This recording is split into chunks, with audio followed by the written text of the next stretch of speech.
Hello friends, welcome to our channel. இன்னைக்கு பதிவில் தீபாவளிக்கான ஒரு நியூ ஸ்வீட்டுங்க.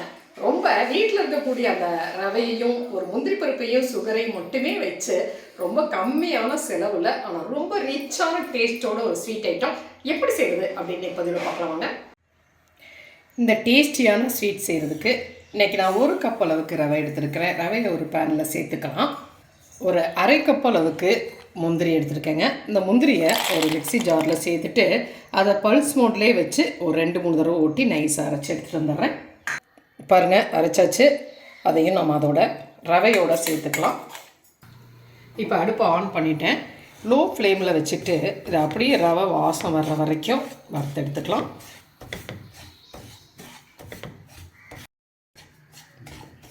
பாருங்கள், ரவை நல்லா ஒரு மணலாக வறுபட்டு ரெடி ஆகிடுச்சு. இந்த ஸ்டேஜில் நான் காய்ச்சின பால், சூடாக இருக்க பால், 1 கப் ரவைக்கு 2 கப் அளவுக்கு நான் பால் சேர்த்துக்கிறேன்.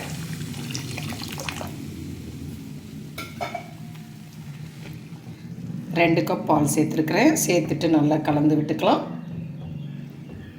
கலந்து விட்டுட்டு அடுப்பை கொஞ்சம் மீடியம் ஃப்ளேமில் வச்சுட்டு கிளறிக்கலாம்.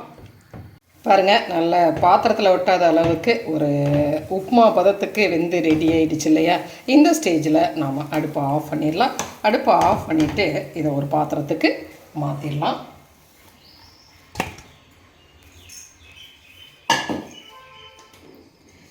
இதை அப்படியே நல்லா ஆற விட்டுக்கலாம். பாருங்கள், மாவு நல்லா ஆறிடுச்சு. இந்த ஸ்டேஜில் இதில் நான் 1 ஸ்பூன் அளவுக்கு நெய் சேர்த்துட்டு அதை நல்லா சேர்த்து பிசைஞ்சுக்கலாம்.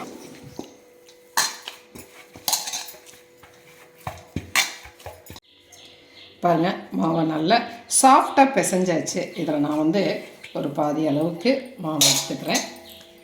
மீதியை மூடி வச்சுக்கலாம். சப்பாத்தி கட்டையில் கொஞ்சமாக ஆயில் தடவி இருக்கிறேங்க.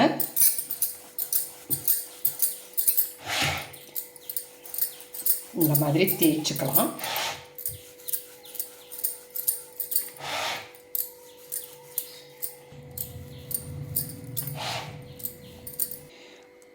ஒரு அச்சு வச்சு இந்த மாதிரி ரவுண்ட் பண்ணிக்கலாம். நம்ம ஒரு ஷேப்புக்காக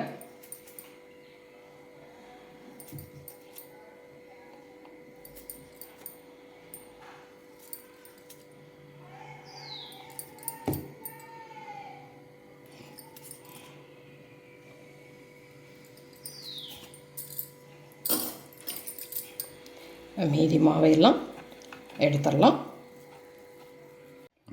பாருங்கள், இந்த திக்னஸோட நம்மளுடைய அந்த மாவு எல்லாமே ரெடி ஆகிடுச்சு. அந்த பீசஸ் எல்லாம் எடுத்து வச்சுட்டு எல்லா மாவையும் நாம் இதே மாதிரி தேய்ச்சி எடுத்துக்கலாம்.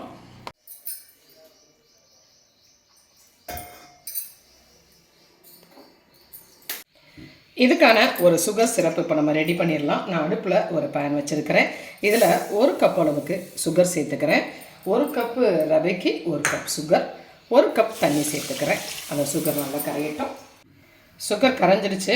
இதை அப்படியே லோ ஃப்ளேமில் வச்சு ஒரு 5 நிமிஷம் கொதிக்கட்டு. இதுக்கு பாகு பதம்லாம் எதுவும் தேவையில்லைங்க. பிசுக்கு பதம் இருந்தாலே போதுமானதாக இருக்கும். இது ஒரு 5 நிமிஷம் அப்படியே கொதிக்கட்டும். நான் லோ ஃப்ளேமில் வச்சுக்கிறேன். அடுப்பில் ஒரு பேன் வச்சுருக்கிறேன். எண்ணெய் சேர்த்துருக்கிறேன். எண்ணெய் காஞ்சிருச்சுங்க. அடுப்பை மீடியம் ஃப்ளேமில் வச்சுட்டு நம்ம தேய்ச்சி வச்சுருக்க அந்த சப்பாத்திகளையெல்லாம் இதில் போட்டுடலாம்.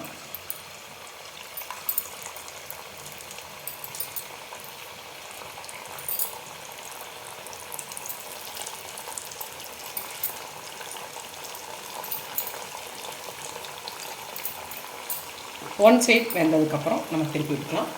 உப்பி ரெடி ஆகிட்டு இருக்குது. இதை ஒன் சைட் வெந்துருச்சு. இன்னொரு சைடுக்கு நம்ம திருப்பி விட்டுக்கலாங்க.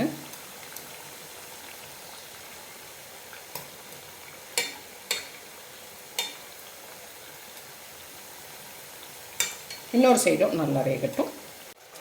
பாருங்கள், ஒரு 5 நிமிஷம் அந்த பாகு நல்லா கொதித்து ரெடி ஆகிடுச்சு.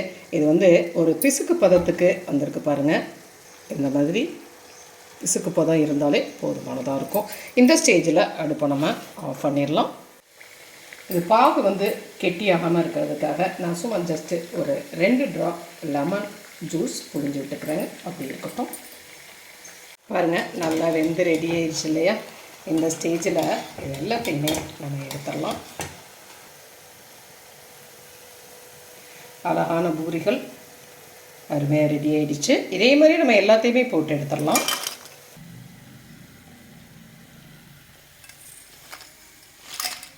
இப்போ சர்க்கரை பாகை ஒரு லைட்டாக அப்படியே ஹீட்டில் வச்சுருக்கிறேன். இந்த பூரிகளும் சூடாக இருக்குது, பாகும் சூடாக இருக்குது. இந்த ஸ்டேஜில் இதை கலந்துடலாம். கலந்து எல்லாத்தையும் ஒன்றா சேர்த்துடலாம்.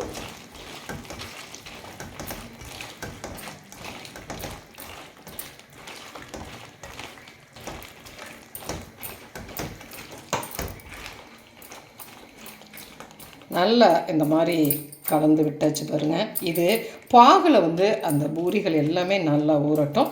ஒரு 10 நிமிஷம் நம்ம 10 நிமிஷத்துலேருந்து ஒரு அரை மணி நேரம் வரைக்குமே நம்ம மூடி போட்டு மூடி வைக்கலாம். அப்படியே ஒரு அரை மணி நேரம் ஊறட்டும் பாருங்கள். ஒரு அரை மணி நேரம் ஊறிடுச்சு.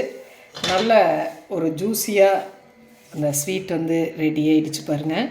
ரொம்பவே செம்ம டேஸ்ட்டாகவே இருக்குங்க.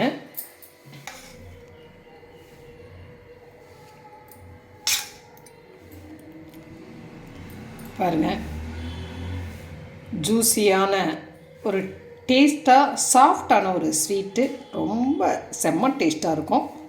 ரெடி ஆகிடுச்சு.